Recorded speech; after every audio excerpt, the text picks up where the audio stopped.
Well, good afternoon, everybody. Glad that we can make it here.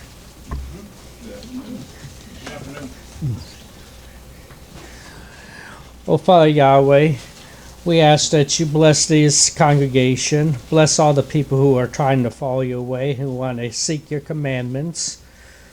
We ask that you pour out your strength and your glory. We ask that you show the enemy your strength, your glory.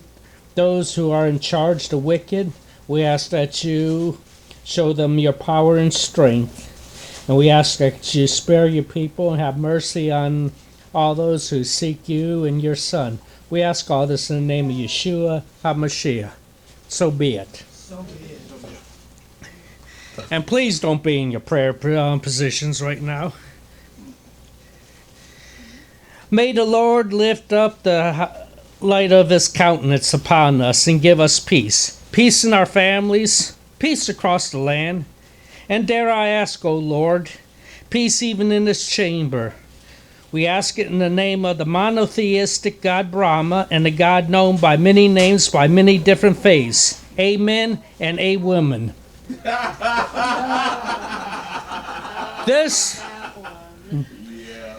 This blasphemous prayer was given on 4 January by the so-called Representative Emmanuel Cleaver to open up the 117th Congress of the United States. And what's worse about is this man is also supposed to be a Methodist minister, an ordained Methodist minister, and a man in Congress invoking foreign gods in this country. You know, it seems no matter where we turn in our society for right ruling, we find lawlessness and moral cowardice instead. And if we go to Zechariah 7,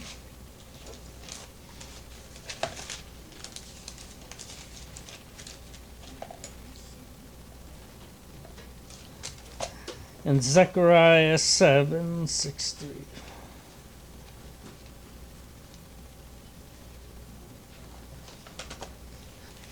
Take me just a second to get there.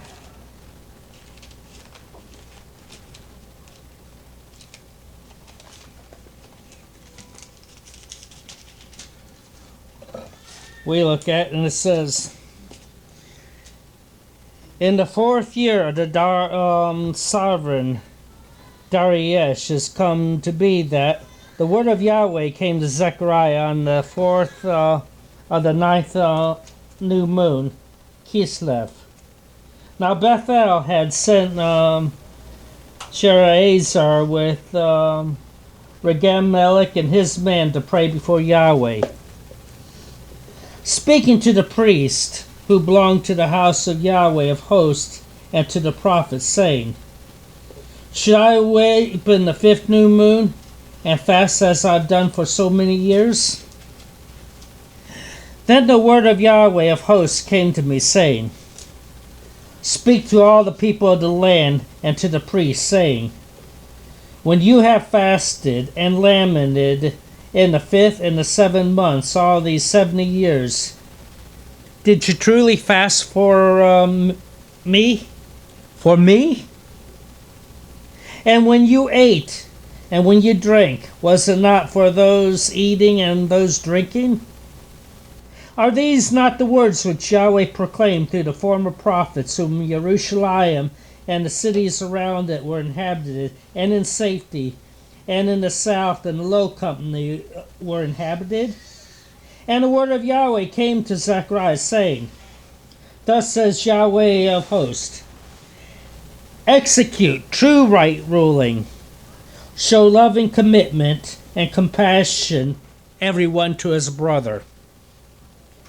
Do not oppose the widow or the fatherless or the sojourner or the poor. And do not plot evil in your hearts against one another. But they refused to listen, and they shrugged their shoulders and stopped their ears from hearing. And they made their hearts like flint against hearing the Torah, and the words which Yahweh of hosts had sent by his Spirit through the former prophets. Therefore, great wrath came from Yahweh of hosts. And it came to be as he called, and they did not hear, so let them call, but I shall not hear, says Yahweh of hosts. And I scattered them with a storm, a wind among all the nations which they had not known. And the land was laid waste behind them, no by passing through or returning, for they made the pleasant land a waste.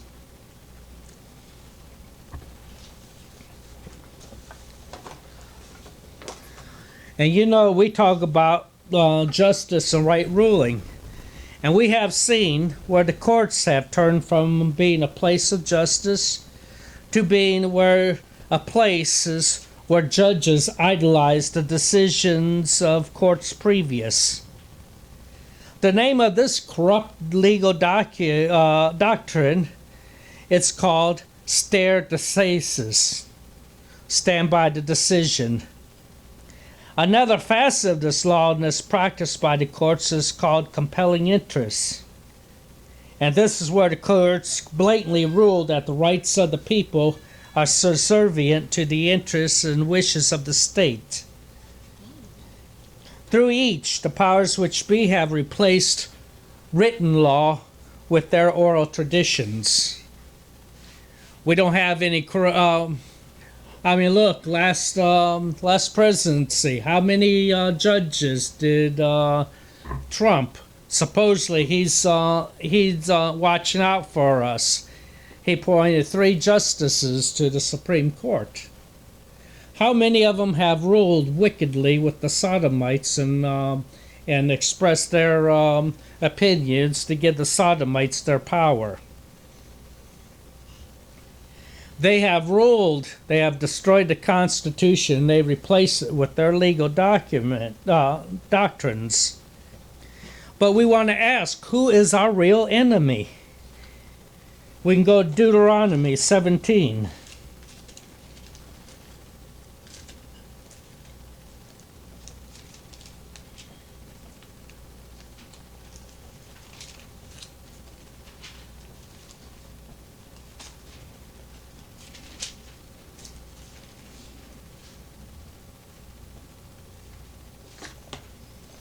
And I'll read the whole chapter just for context.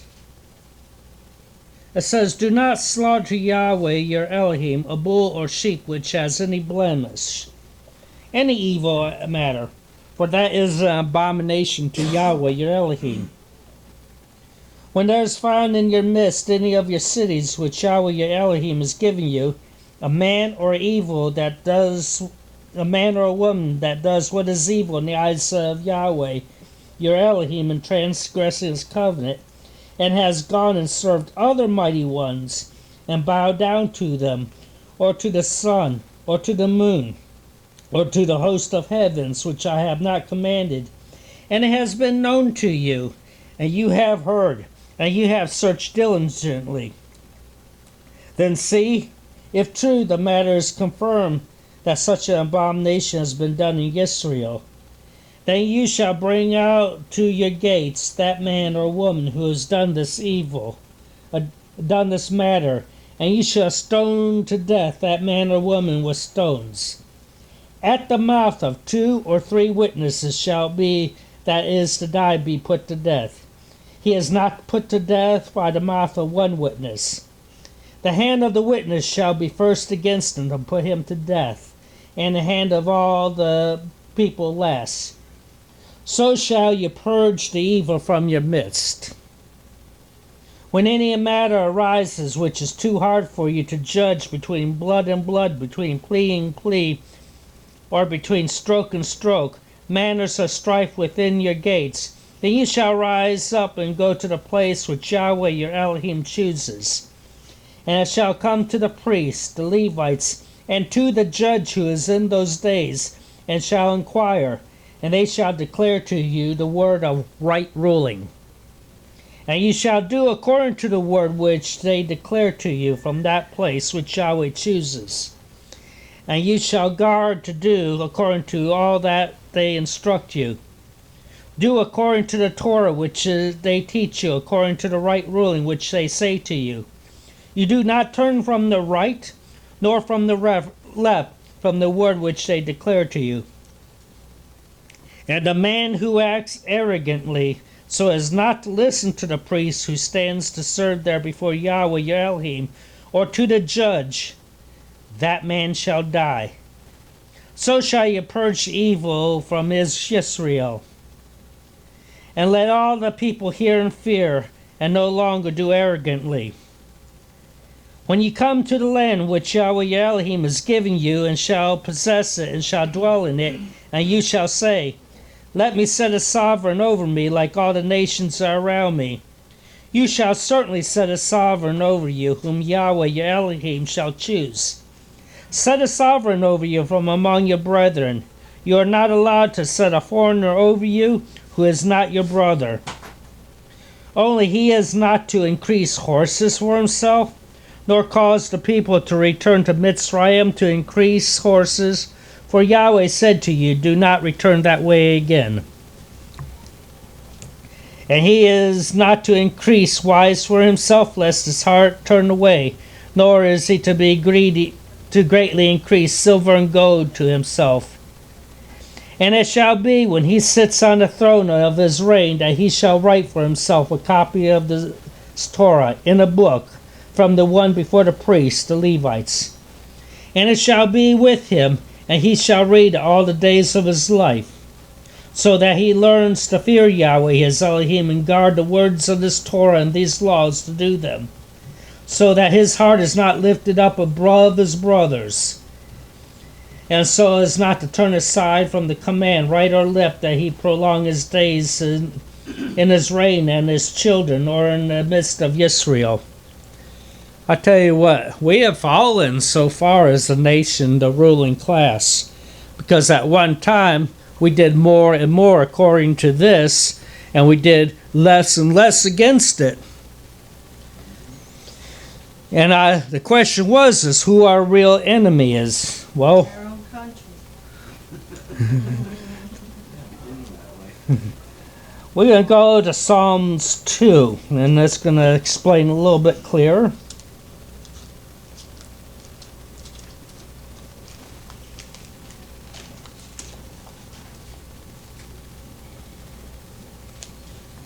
Why do the nations rage?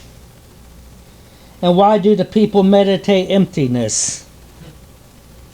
The sovereigns of earth take their stand, and the rulers take counsel together against Yahweh, against his Messiah, and say, Let us tear apart their bonds, and throw away their ropes from us. He who is sitting in the heavens laugh. Yahweh mocks at him. Then he speaks to them in his wrath, and he troubles them in his rage, saying, But I have set sovereigns on Zion, my set-apart mountain. I inscribe for a law. Yahweh said to me, You are my son. Today I brought you forth. Ask of me, and I shall make the nations your inheritance, and the ends of the earth your possession. Break them with a rod of iron. Dash them to pieces like potter's vessel. And now be wise, O sovereigns. Be instructed, you rulers of the earth. Serve Yahweh with fear, and rejoice with trembling. Kiss the chosen, lest he be enraged, and you perish in the way. For soon his wrath is to be kindled. Blessed are all those taking refuge in him. And now we're going to get to the crux of the issue here. If we look in Ephesians,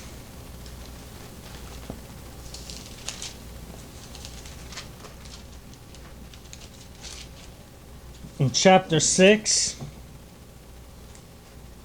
and I'll start off at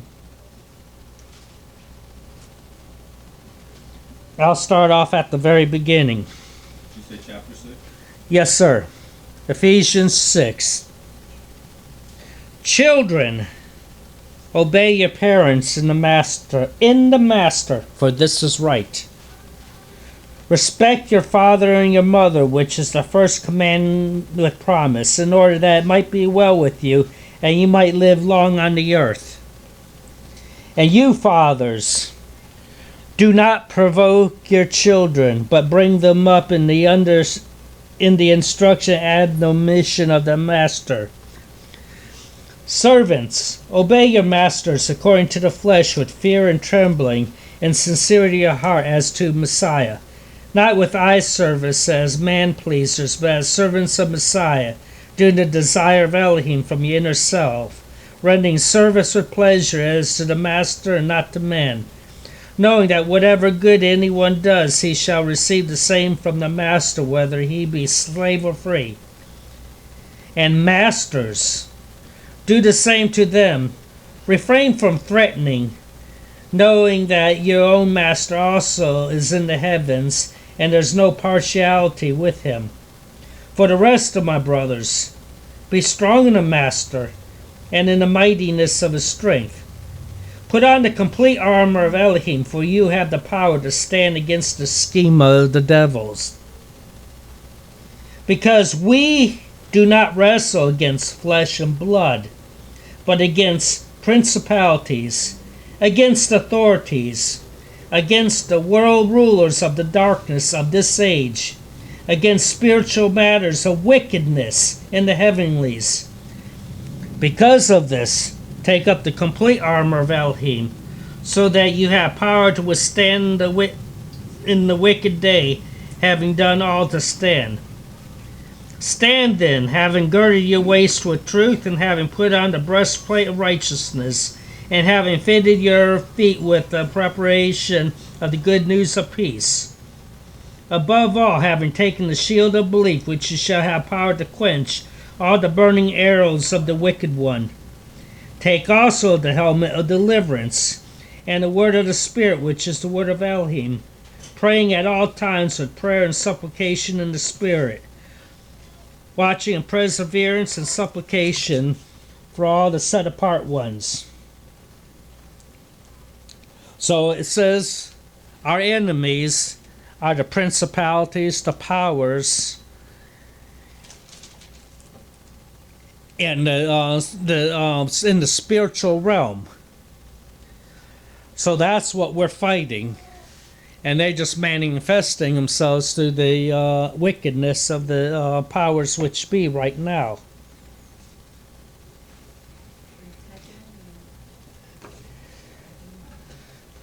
But one thing we realize who our real enemy is, but does anyone here know who our rulers are?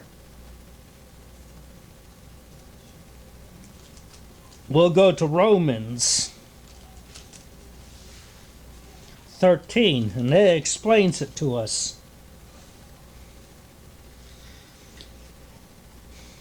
Let every being be in subjection to the governing authorities. For there is no authority except from Elohim, and the authorities that exist are appointed by Elohim. So he who opposes authority withstands the institutions of Elohim, and those who withstand shall bring judgment on themselves. For those ruling are an object of fear, not to good works, but to evil. Do you wish not to be afraid of the authority? Do what is good, and you shall have praise from it. So we can see that the rulers, they praise good works. They're not an object of fear to those who do good works, but those who do evil. So that should give us some clue as to who our rulers are. I'm willing to say my rulers are right here in this room.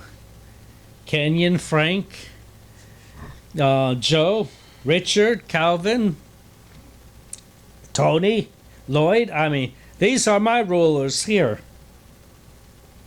Now, I'm not saying that we shouldn't obey the powers that be as long as they aren't causing us to sin. But our true rulers are the ones who go by this book right here. But does that mean that we should take up violence against the controlling powers in this country? You know, I thought about this, and I've actually spent quite many years trying to find a loophole that would say that we can. But after years and years of going through this scripture, I can't find it. And believe me, it's not because I haven't looked.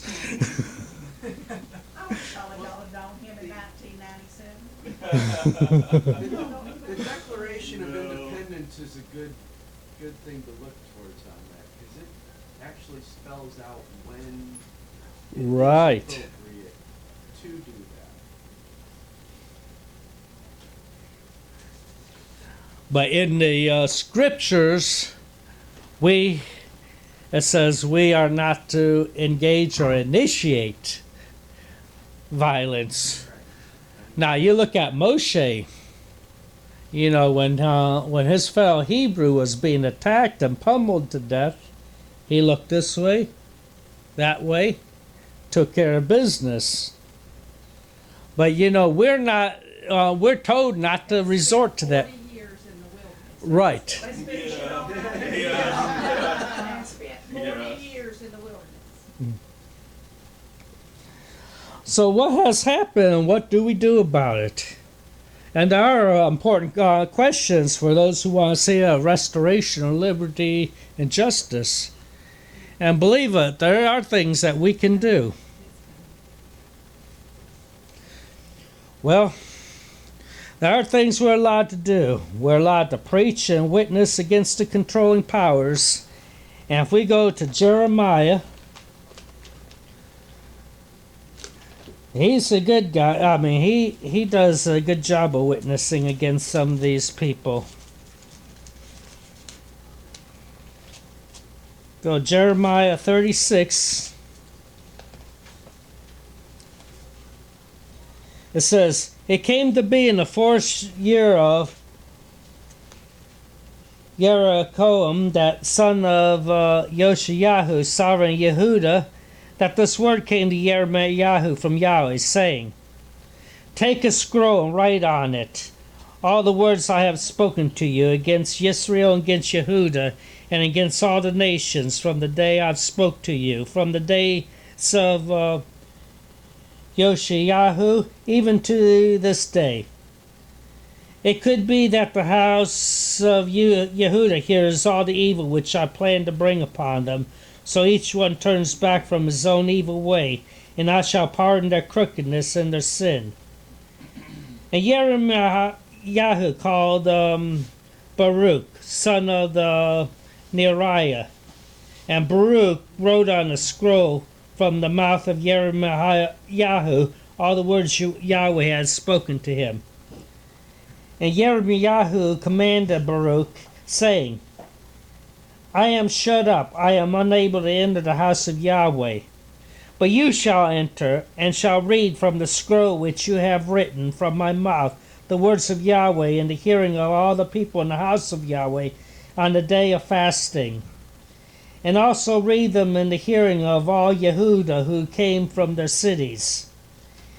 It could be that they present their supplications before Yahweh, and they turn back each one from his own evil way.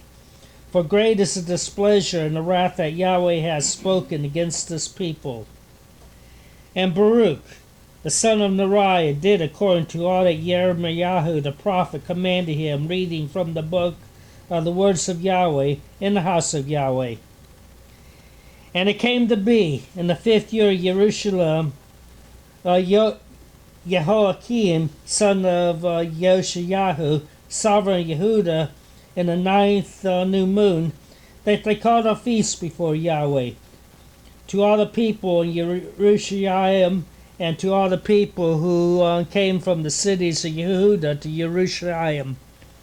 And Baruch read from the book the words Yirmiyahu in the house of Yahweh to the room of Gemariyahu, son of Shaphan, described in the upper courtyard at the entry of the new gate of the house of Yahweh, in the hearing of all the people. And Micaiah, son of Jeremiah, son of Shaphan, heard all the words of Yahweh from the book. And he went down to the sovereign's house, into the scribe's room, and there all the heads were sitting. Elishama, the scribe, and Deliahu, son of Shemaiah, and Elnathan, son of Akbor, and Gemariah, son of Shaptim, and Zedekiah of Hanayahu, and all the heads. And Micaiah told them all the words which he heard when Baruch read the book in the hearing of the people. Then all the heads said, Yehuda, son of Nethanyahu, son of Shelomiah, son of Cushi, to Baruch, saying, Take in your hand the scroll which you have read in the hearing of the people, and come. So Baruch, the son of Neriah, took the scroll in the hand and came to them. And they said to him, Sit down, please, and read it in our hearing. Then Baruch read it in their hearing. And it came to be, when they heard all the words, that they looked at each other in fear, and said to Baruch, We are certainly going to report all these words to the sovereign. And they asked Baruch, saying, Please explain to us how you write all these words from his mouth. And Baruch answered him, said, From his mouth he spoke all these words to me, and I wrote them in ink in the book. Then the head said to Baruch, Go hide, you and Jeremiah, and let no one know where you are. And he went to the sovereign into the court, and he put the scroll in the room of Elishama the scribe, and told all the words within the hearing of the sovereign. And the sovereign therefore sent Yehudai to bring the scroll. And he took it from the room of Elishama the scribe. And Yehudai read it in the hearing of the sovereign, and the hearing of all the heads standing besides the sovereign.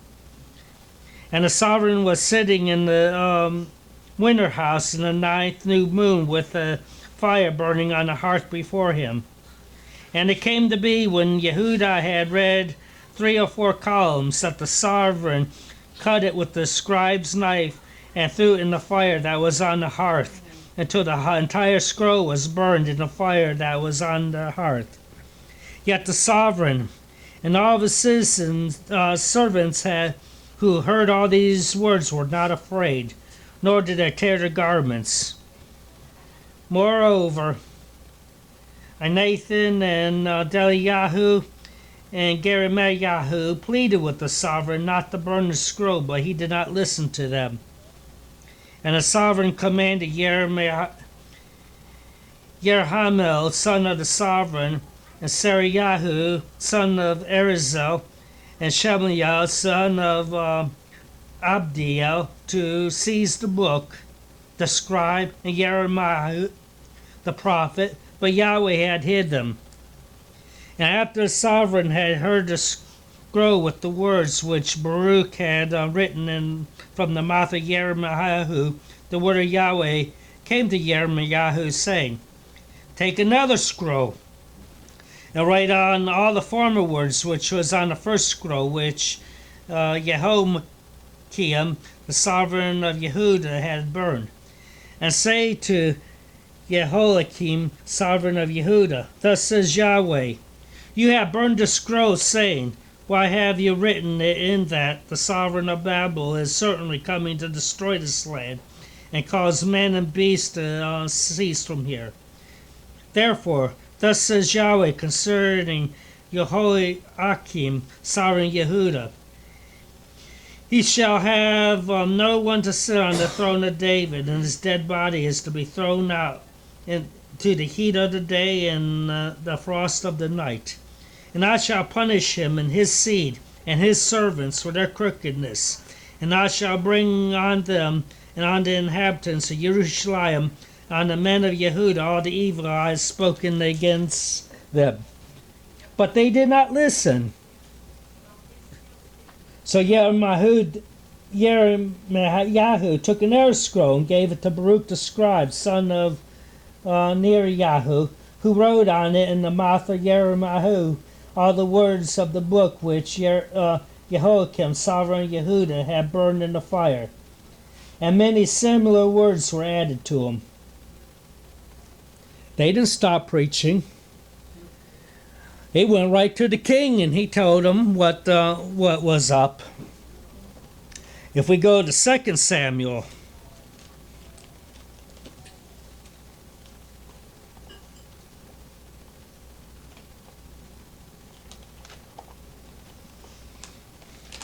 Second Samuel 12,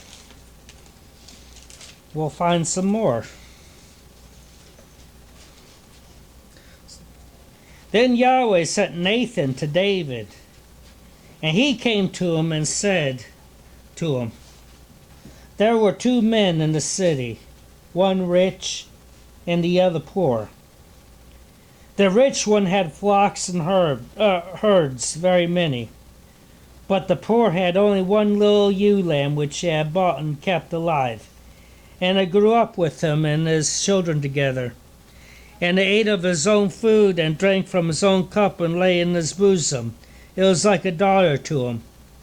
And a traveler came to the rich man, who refused to take from his own flock and from his own herd to prepare one for the wayfaring man who had come to him.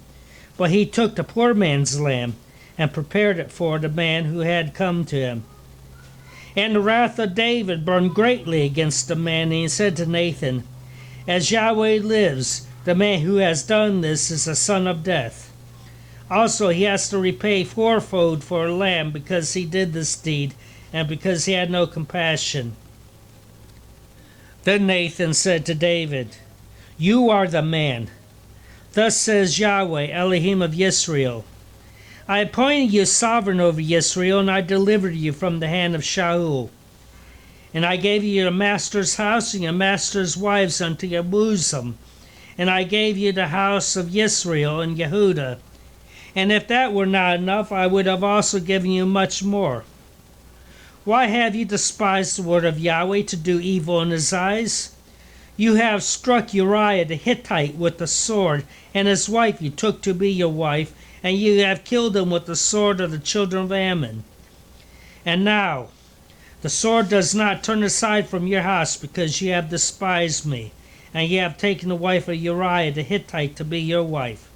Thus says Yahweh, see, I'm raising up evil against you from your own house, and I shall take your wives before your eyes, and give them to your neighbor, and he shall lie with your wives in the sight of the sun.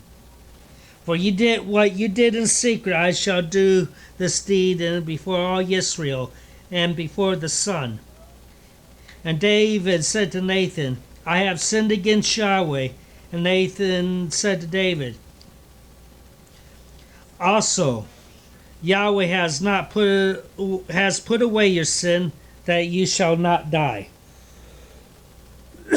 Different results, but both did the same thing. Both were prophets. They went to the king and they spoke to him the word of truth. One repented, one didn't. And we know what happened. One is a man of Yahweh's heart, and the other is no more.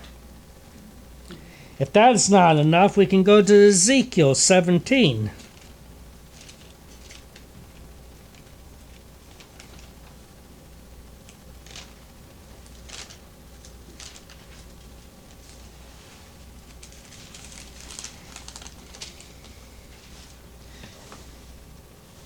And the word of Yahweh came to me, saying, Son of man, put forth a riddle, speak a parable to the house of Israel. And you shall say, Thus saith the Master Yahweh, the great eagle with wings of long pinions, covered with feathers of various colors, came to Lebanon and took the top of the cedar. He plucked off the topmost of its young twigs and brought it to a land of traders. In a city of merchants he placed it. He also took of the seed of the land and planted in the field for seed. He took it by many waters to set a willow tree. And so it grew and became a low spring vine. Its branches turned towards him, and its roots were under it. And it became a vine and brought forth branches and set out shoots. And there was another great eagle with large wings and many feathers, and see, the vine bent its roots towards him, and stretched its branches towards him to water it, away from the beds where it was planted. And it was planted in a good field by many waters, to bring forth branches and bear fruit, to be a splendid vine. Say, thus says the Master Yahweh, is it going to thrive? Is he not going to pull it up by its roots to cut off its fruit and let it wither? All the spreading leaves wither without great power or many people to pluck it up by its roots. See, it is planted. Is it going to thrive? Will it not utterly wither when the east wind touches it? Wither in the beds where it grows? And the word of Yahweh came to me, saying, please say to the rebellious house, do you not know what these mean? Say, see, the sovereign of Babel went to Jerusalem and took its sovereign and heads and brought them with him to Babel. And he took one of the royal seed and made a covenant with him and put him under the oath. And he took away the mighty of the land, so that the rain would be brought low and not lift itself up, but guard its covenant that it may stand. But he rebelled against them by sending his messengers to Mitzrayim to give him horses and many people. Shall he thrive? Shall he escape who is doing these? And shall he break a covenant and still escape? As I live, declares the Master Yahweh, in the place where the sovereign dwells, who set him up to reign, whose oath he despised, and whose covenant he brake with him in the midst of Babel, he shall die. And a Pharaoh with his great army and great company is not going to help him in battle. And when they heap up a siege mound and a wall to cut off many beams.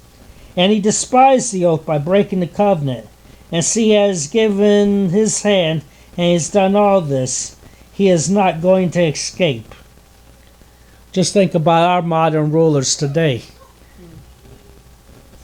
Therefore, thus says the Master Yahweh, as I live, my oath which he has despised, and my covenant which he has broken, shall not put it on his own head? And shall I spread my net over him, and shall he be taken in my name? And I shall bring him to Babel, and enter into judgment with him there for the trespass which he committed against me. And all of his fugitives with all of his bands fall by the sword. And all those who are left be scattered to every wind. And you shall know that I am Yahweh, that I Yahweh have spoken. Thus says the Master Yahweh, I shall take off the top of the highest cedar and set it out. And I myself shall pluck off a tender one from the topmost of its young twigs and plant it on a high and lofty mountain. On the mountain heights of Israel I plant it. And it shall bring forth branches and bear fruit and become a big cedar.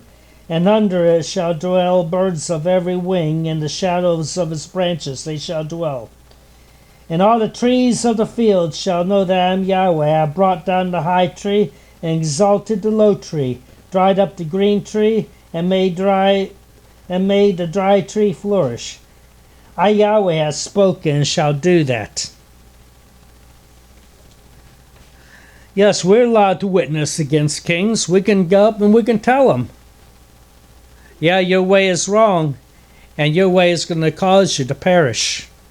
As a matter of fact, we're supposed to. They're not going to like hearing it.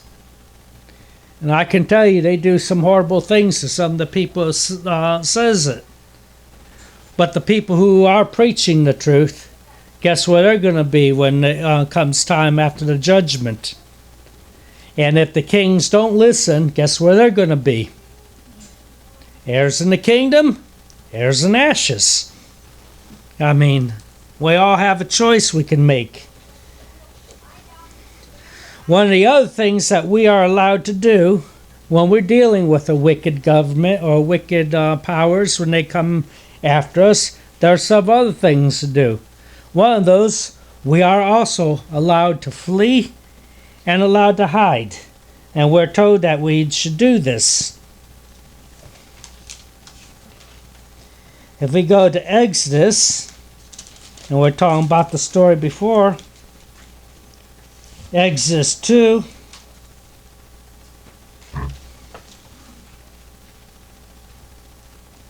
and I'll take it off in verse 9. No, I'll take it in verse 8. This is Moshe being drawn out of the river. And Pharaoh's daughter said to her, "Go." And the young woman went and called the child's mother. And the Pharaoh's daughter said to her, "Take the child away to nurse him for me, and I shall pay your wages." And the woman took the child and nursed him.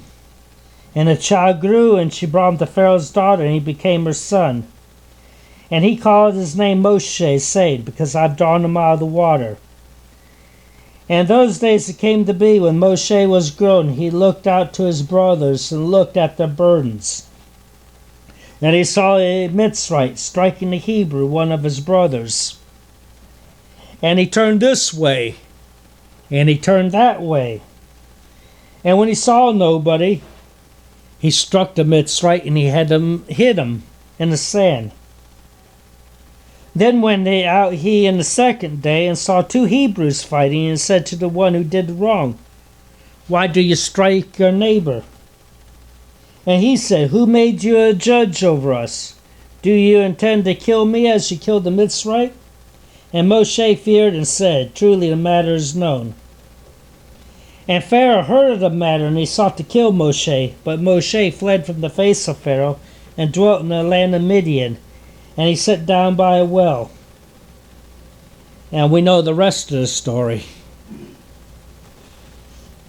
He marries, he starts a new life, and then he ends up coming across the burning bush, and he's sent back. But we've seen here where he has fled. We see in 1 Samuel,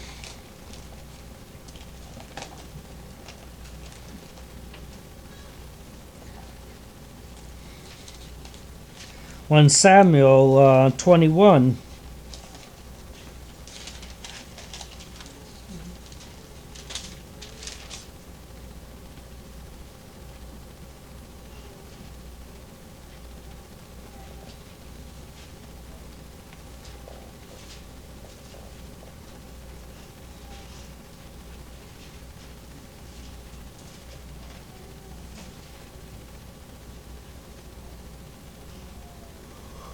and we read, "And David came to Nob to Abimelech the priest. And Abimelech trembled when he met David, and asked him, 'Why are you alone and no one's with you?' And David said to Abimelech the priest, 'The sovereign has commanded me a word, and said to me, Let no one know whatever the word which I am about to send you, and which I have commanded you. And I have directed my young men to such and such a place.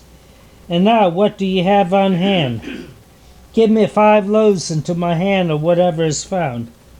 And the priest answered David and said, 'There is no ordinary bread on hand, but there is set apart bread, provided young men have kept themselves from women.' And David answered the priest and said to him, 'Truly, women have been kept from us for about 3 days since I came out, and the vessels of the young men are set apart. It is an ordinary mission, and also it was set apart in the vessel today.' Then the priest gave him set apart bread, for there is no bread except for the showbread which had been taken from before Yahweh, in order to put hot bread on the day was taken away. And one of the servants of Shaul was there that day, detained before Yahweh. And his name was Doeg, an Edomite, the chief of the herdsmen who belonged to Shaul. And David said to Abimelech, for there is not here on hand a sword or a spear, for I have brought neither my sword nor my weapon with me, because the matter of the sovereign was urgent. And the priest said, the sword of Goliath the Philistine, who you struck in the valley of Elah, see, it is wrapped in the garment behind the shoulder garment. If you would take it, take it, for there is none other except this one here. And David said, there is none like it, give it to me. And David rose and fled that day from before Shaul, and went to Achish, the sovereign of Gath. But the servants of Achish said to him, is this not David, the sovereign of the land? Did they not sing of him to each other in dances, saying, Shaul struck his thousands, and David his 10,000s? And David took these words to heart, and he's very much afraid of Achish, the sovereign of Gath, and changed his behavior before them, and feigned in madness in their hands, and scratched on the doors of the gate, and let his saliva run down his beard. Then Achish said to his servant, look, do you see the man is acting like a madman? Why do you bring him to me? Am I short of madmen that ye have brought this one to act as a madman near me? Should this one come into my house? And David went from there and escaped to the cave of Adullam. And his brothers and all his father's house heard it and went down to him there. And everyone who was in distress, everyone who was in debt, and everyone bitter and being gathered to him. So he became head over them, and there was about 400 men with him. And it goes on telling how he escaped, how he hid in the cave, and how even the spiders spun a web to cover the mouth of the cave so the soldiers wouldn't go into the cave. I mean, yes, we are allowed to flee in persecution. That is one thing that, matter of fact, we're told that we should do. And if we go to Matthew 24, it makes it even clearer.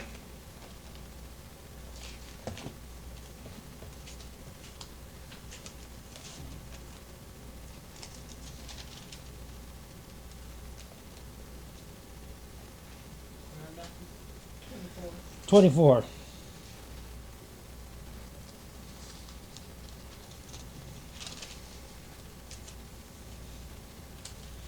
And going out, Yeshua went away from the set-apart place, and his taught ones came near to point out to him the buildings of the set-apart place. And Yeshua said to him, do you not see all these? Truly I say to you, not one stone shall be left here upon another at all, which shall not be thrown down. And he sat at the Mount of Olives, and he taught, and the taught ones came to him separately, saying, say to us when this shall be.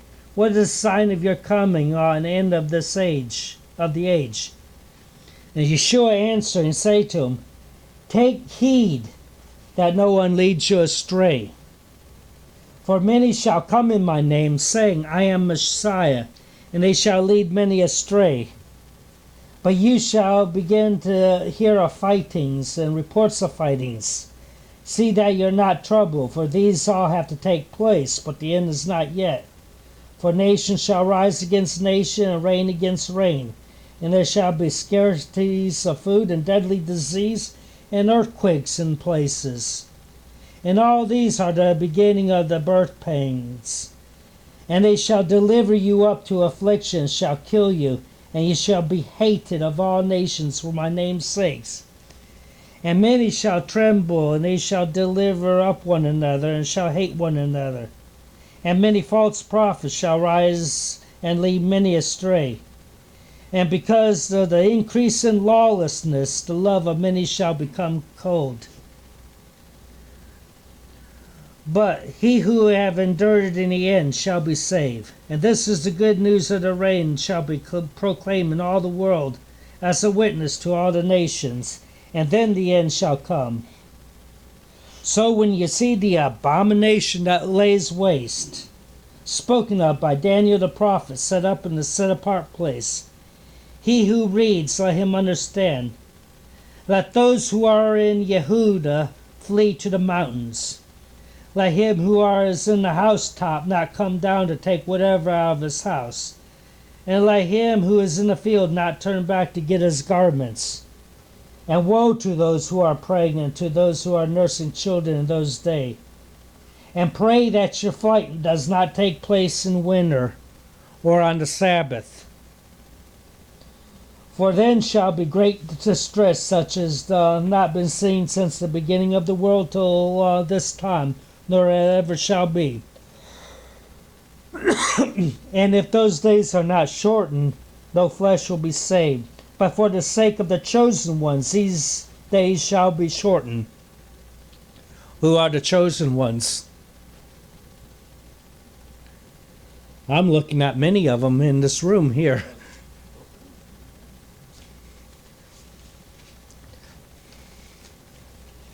Now, like I said, we were talking about we do not have to obey unrighteous orders. We don't have to obey unrighteous laws and whatever. But there's one thing we have to do, unfortunately, but that's the way it's set up. I don't understand why. We do have to submit. We cannot use violence against them when they use it against us. We go to Esther.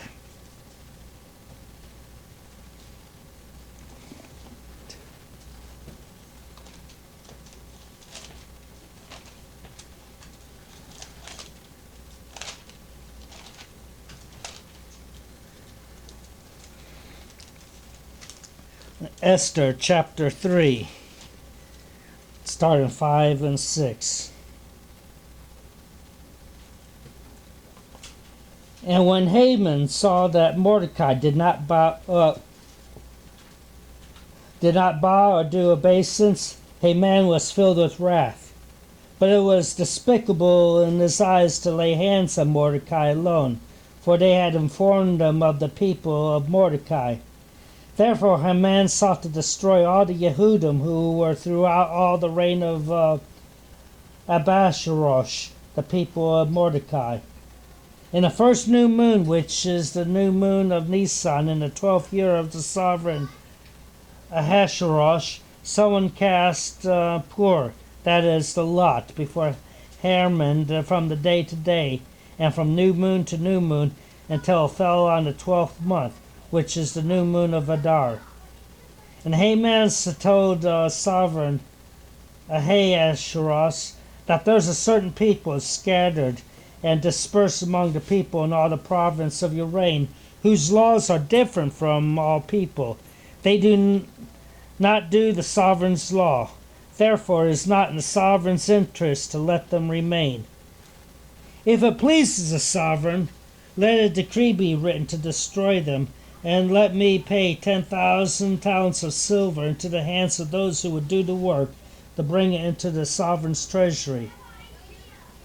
And the sovereign took his signet ring from his hand and gave it to Haman, son of Hammedatha, the Agite, the enemy of the Yehudim. And the sovereign said to Haman, the silver and the people are given to you to do with them as seems good to you. And the sovereign scribes were called on the 13th day of the first new moon, and a decree was written according to all that Haman commanded, to the viceroys of the sovereign, to the governors who were all over each province, and to the officials of all the people, to every province according to its right, and to every people in their language. It was written in the name of sovereign Ahasuerus, and sealed with the sovereign signet ring. And letters were sent by the runners into all the sovereign's provinces to cut off, to kill, and destroy the Yehudim, both young and old, little children and women, in one day on the 13th day of the 12th new moon, which is the new moon of Adar, and to plunder their possessions. Now we go to Esther 7.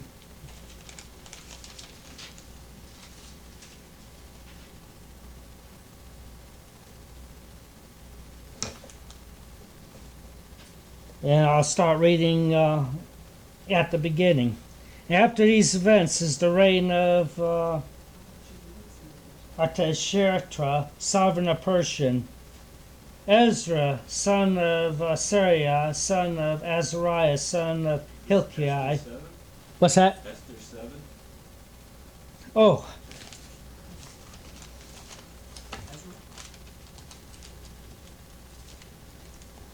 I hit the wrong one. Sorry. That's okay. Just trying to make sure I'm in the right place. Yeah, you were, I wasn't.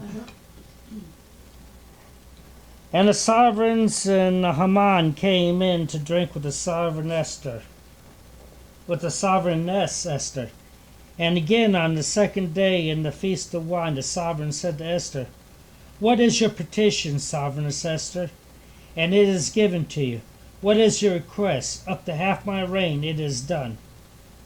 And the sovereigness Esther answered and said, "If I find favor in your eyes, O sovereign, and if it pleases the sovereign, let my life be given me at my petition, and my people at my request. For we have been sold, my people and I, to be cut off, to be killed, and to be destroyed.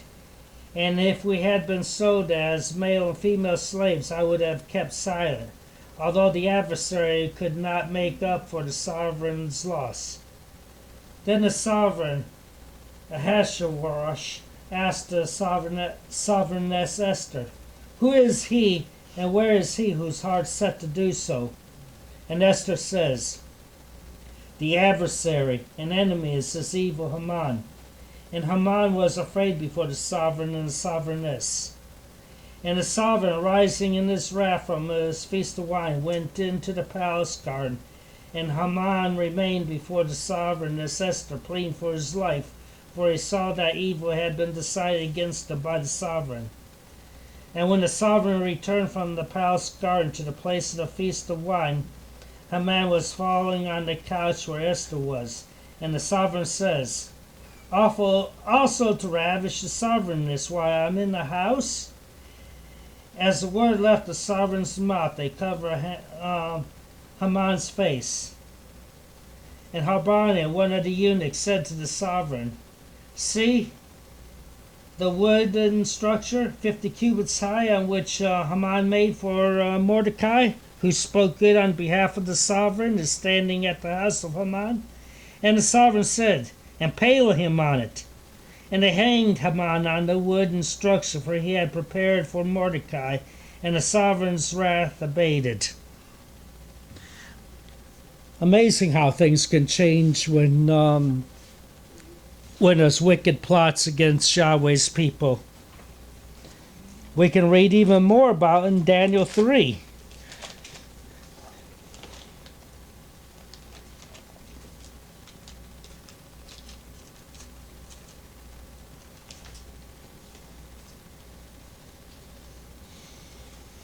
Nebuchadnezzar, the sovereign, made an image of gold, whose height was 60 cubits, and its width 6 cubits.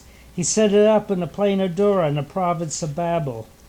And the sovereign Nebuchadnezzar sent word to gather together the viceroys, the nobles, the governors, the councils, the treasurers, the judges, and the magistrates, and all the officials of the province to come to the dedication of the image which sovereign Nebuchadnezzar set up.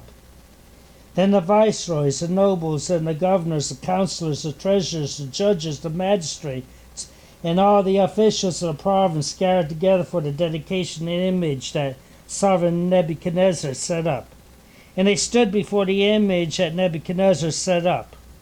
And a herald loudly proclaimed, "To you it is commanded, O peoples, nations, and language, as soon as you hear the sound of the horn, the flute, the zither, the lyre, the harp, the pipes, and all kinds of instruments, you shall fall down and do obeisance to the gold image that the sovereign Nebuchadnezzar set up.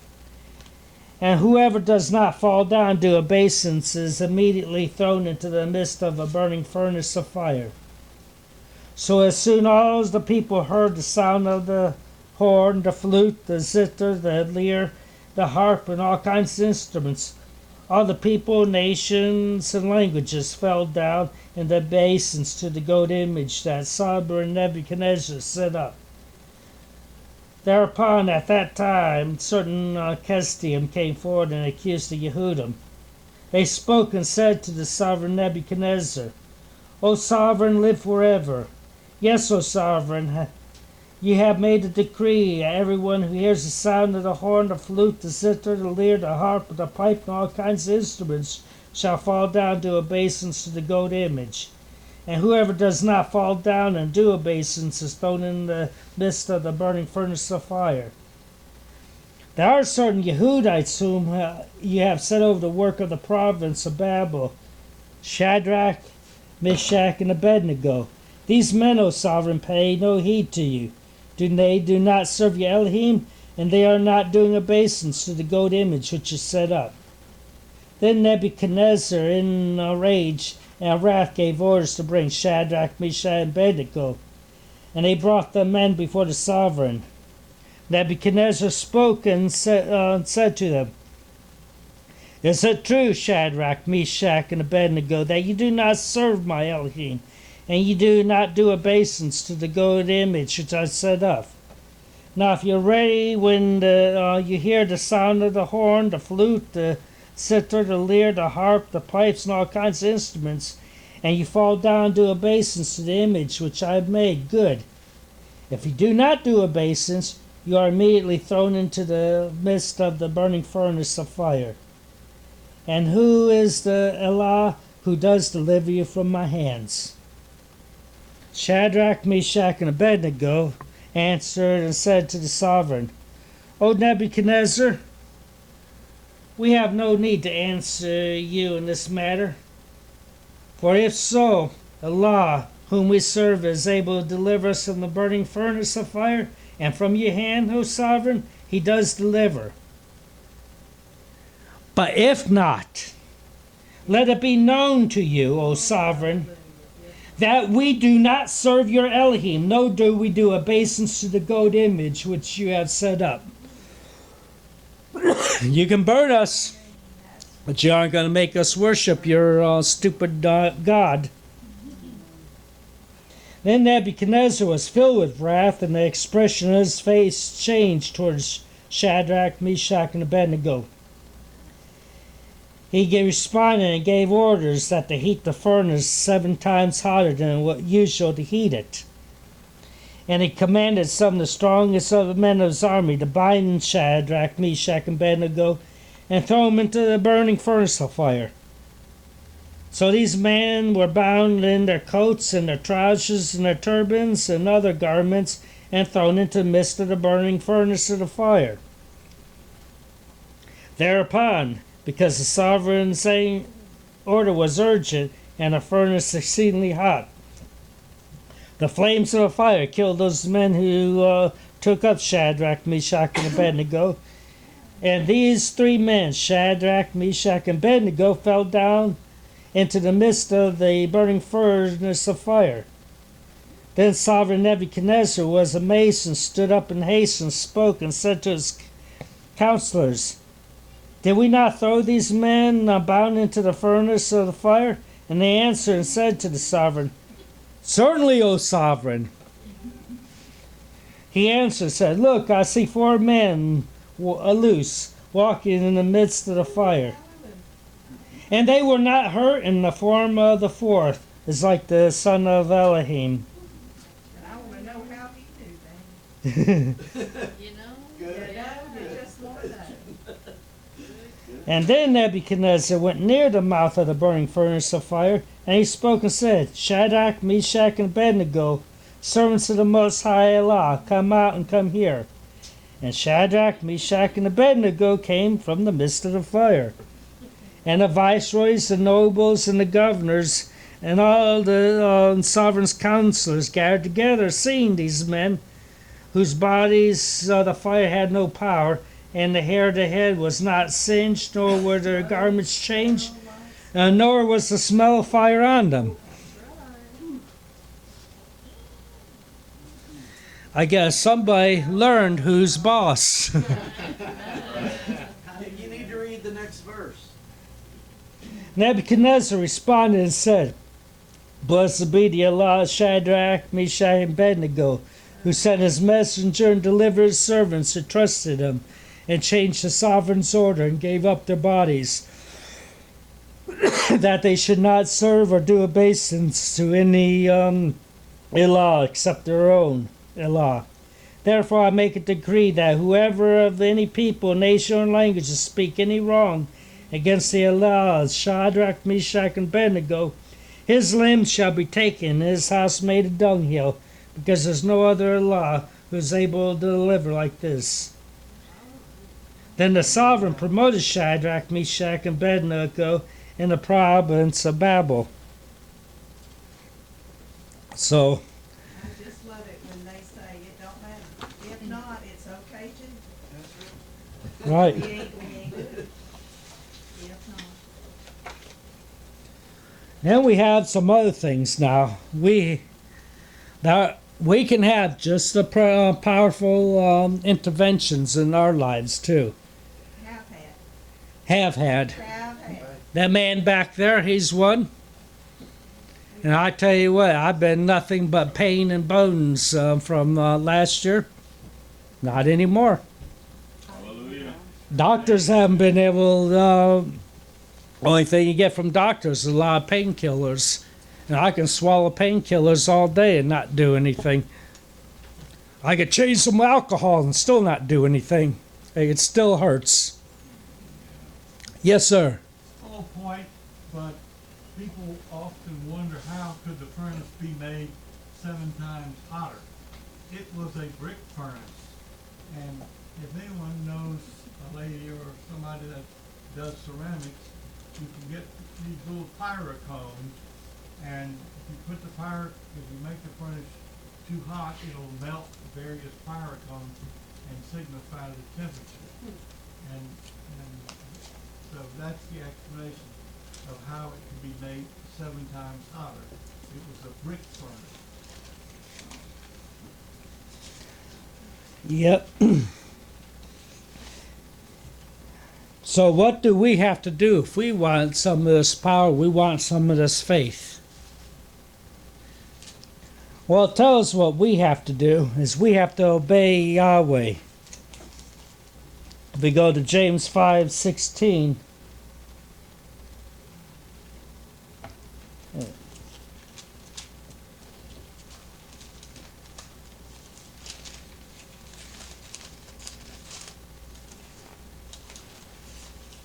Lost my place.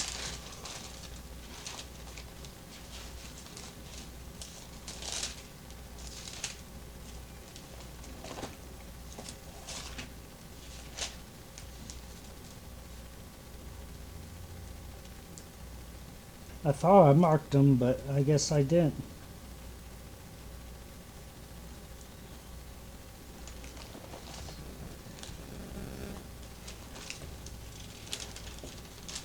You want me to read it? Yeah, I got it. James 5:16.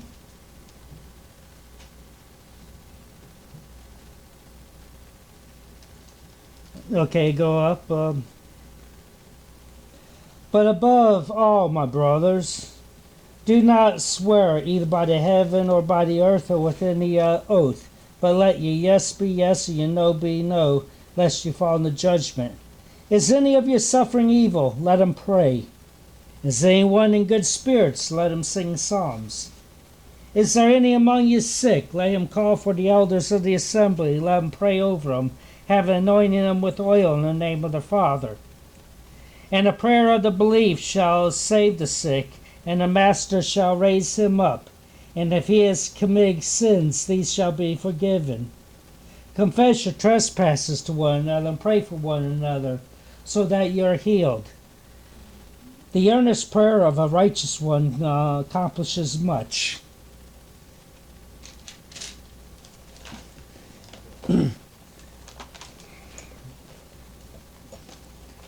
And in Proverbs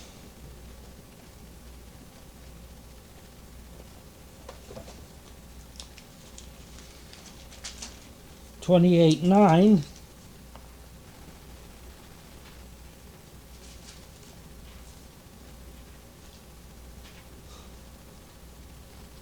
It said, I'll go up and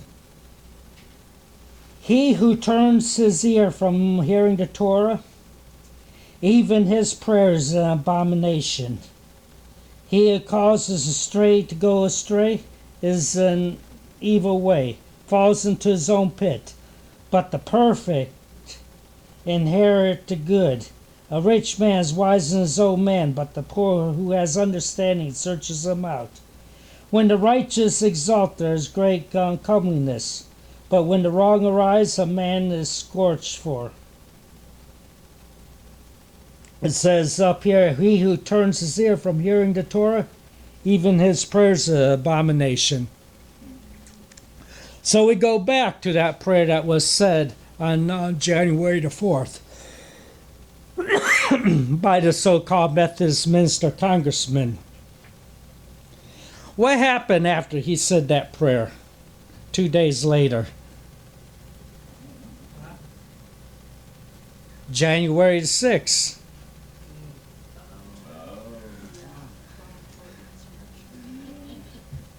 And that wasn't long. January 6th, right after January 4th, he'd say the abominable prayer.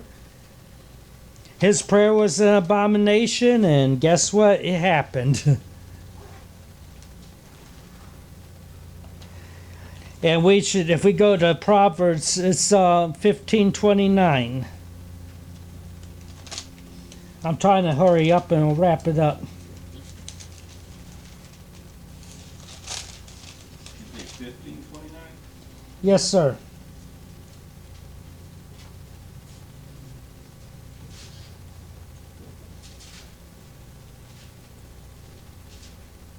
We'll go up a little bit to 24. We'll start there. The path of right life is upward for the wise, to turn away from Sheol below. Yahweh tears down the house of the proud. He sets up the boundary of the widow. Evil thoughts are an abomination for Yahweh, but pleasant words are clean. He who is greedy for a gain troubles his own house, but he who hates bribes lives. The heart of the righteous ponders how to answer, but the mouth of the wrong pours out evil. Yahweh is far from the wrong ones, but he hears the prayer of the righteous. The light of the eyes rejoices in the heart. A good report gives marrow to the bones. An ear that hears the reproof of life does dwell among the wise. He who ignores discipline hates himself, but he who listens to reproof gets understanding. The fear of Yahweh is the discipline of wisdom, and before esteem is humility.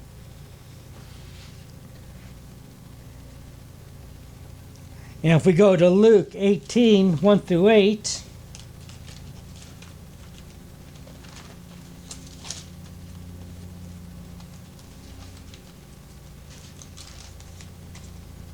it says, he spoke a parable to them, that they should always pray and not lose heart, saying, in a certain city there was a certain judge, not fearing Elohim, nor regarding man, and a widow who was in that city, and she came up to him, saying, do right to me on my adversary.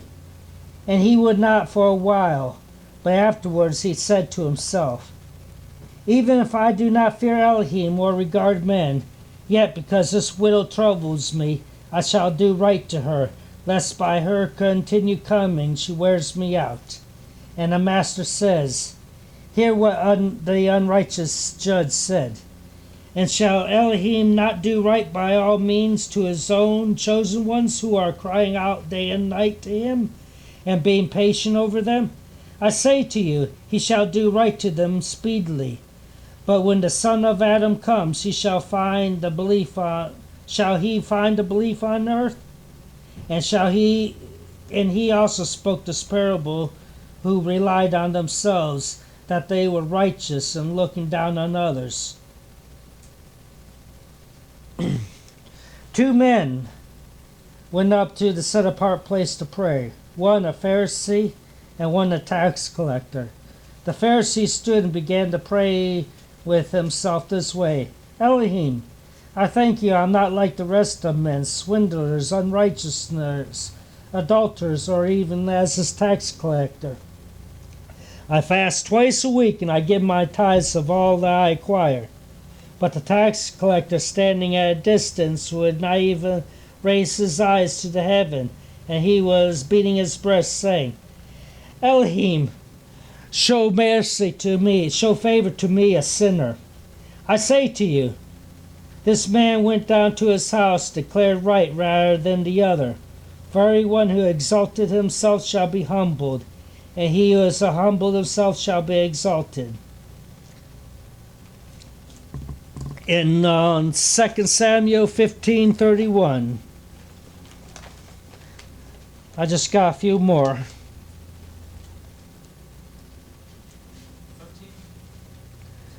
2 Samuel 15:31.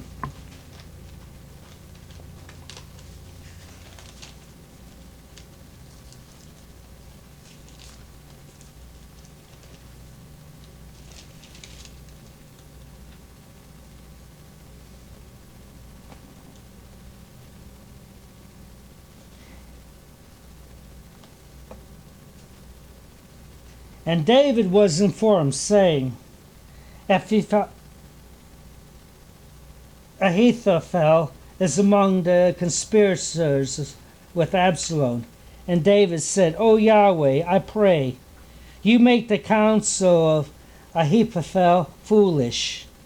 And it came to be that David came to the summit when he bowed himself before Elohim, and saw Hushai the Archite coming to meet him with his robes torn and dust on his head. And David said to him, If you pass on with me, then you shall become a burden to me. But if you return to the city and say to Absalom, I am your servant, O sovereign, once the servant of your father, but now I am your servant, then you shall nullify the counsel of Ahithophel for me. Are not Zadok and Abithamar the priests with you there? And it shall be, every matter you hear from the sovereign's house, you shall report to Zadok and Eleazar the priest. And see, with them are their two sons, Ahimaaz and Zadok's son, and Jehoiakim, Abiathar son. And by then you shall send me every matter you hear. And Hushai, David's friend, went to the city, and Absalom came into Jerusalem. And David had passed on a little from the summit, and saw Tishba, the servant of Mephibosheth, who met him with a couple saddled donkeys, and on them 200 loaves, 100 cakes of raisin, 100 summer fruit, and a skin of wine. And the sovereign said to Seba, Why do ye have these? And Seba said, The donkeys are for the sovereign's household to ride on, and the head and the summer fruit for the young men to eat, and wine for the weary to drink in the wilderness. And the sovereign said, Where is the son of your master? And Seba said to the sovereign, See, he remains in Jerusalem, for he said, Take the house of Israel is going to return to the reign of my father to me. And the sovereign said to Seba, See, all that belongs to the Hipsoleth is yours. And Seba said, I have bound myself. Let me find favor in your eyes, my master, O sovereign. And it goes on, and we know what happened to Absalom. Their counsels, we have to pray that the counsels of the enemies, those that wish us harm, we have to pray that they get tripped up in their own snare. They will fall into their own pit. Because Yahweh's got a sense of humor. And one thing that we have to do, I'm not going to go there, but it says in John 13:34-35, it says, Yeshua is speaking, it says, A new command I give you, love one another as I loved you. You must love one another. By this, everyone will know that you are my taught ones. And if we go to John,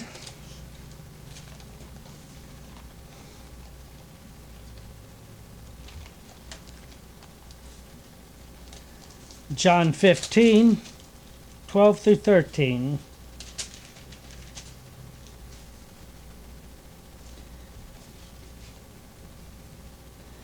It says, "This is my command, that you love one another as I love you. No one has greater love than this, that one should lay down his life for his friends. You are my friends if you do whatever I command you.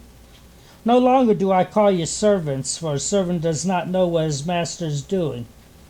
But I have called you my friends, for all searchings which I have heard from my Father I have made known to you." Now, I got a couple more, but I'm going to cut this a little bit short and go to Revelation 20, 7 through 10.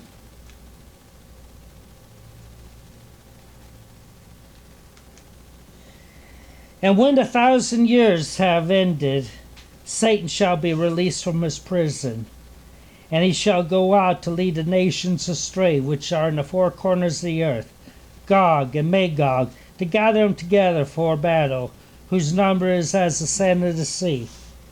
And they came up over the breadth of the earth, and surrounded the camp of the set apart ones, and the beloved city.